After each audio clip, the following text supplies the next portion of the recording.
Alors ma question était si l'écologie devait être punitive, comme beaucoup le disent, ou si ça pouvait pas être une idée d'éducation et donc quelque chose de plus doux. Euh, Ils n'ont pas vraiment répondu, ils sont tous plutôt OK sur le fait que ça devait être dans l'éducation des choses. Le côté punitif n'a pas été vraiment évoqué. Euh, c'est peut-être aussi peut-être par manque de courage, ou j'en sais rien. Donc les réponses ne sont pas forcément adéquates par rapport à la question.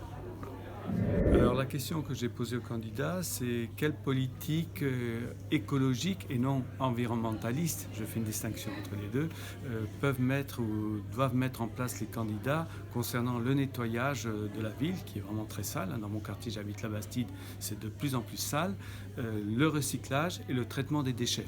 Et donc là, sur cette question, je pense que les candidats ont été noyautés juste sur le problème des incinérateurs, pourquoi on a reconduit les incinérateurs à Bordeaux, etc. Et donc sur cette question, ils sont restés bloqués sur la problématique des incinérateurs, qui est un vrai problème, mais qui ne répond pas à la question que j'ai posée. Il y a juste Pierre Urmic qui a un petit peu abordé de solutions où on va mettre un camion dans les quartiers pour pouvoir apporter les déchets complémentaires et donc travailler sur le recyclage. Et il y a un petit peu ça, mais c'est resté un petit peu light concernant la question que j'avais posée. Ma question était autour de la place de Tourny. Elle a été rénovée récemment. Il n'y a pas d'arbres, il n'y a pas de pistes cyclables dédiées. Donc comment on peut concevoir encore un tel projet? Donc c'était une question pour M. Nicolas Florian. Donc il ne m'a pas répondu. Donc il m'a répondu vraiment c'est comme ça, on ne peut rien faire. Monsieur Urmic, il était vraiment quelque chose de très excessif et punitif. Je n'ai pas entendu quelque chose de concret et qui m'a convaincu.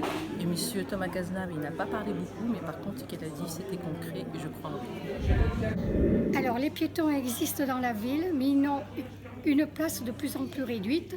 Pourtant, nous sommes les moins polluants. Que comptez-vous faire efficacement pour le respect et la tranquillité des trottoirs?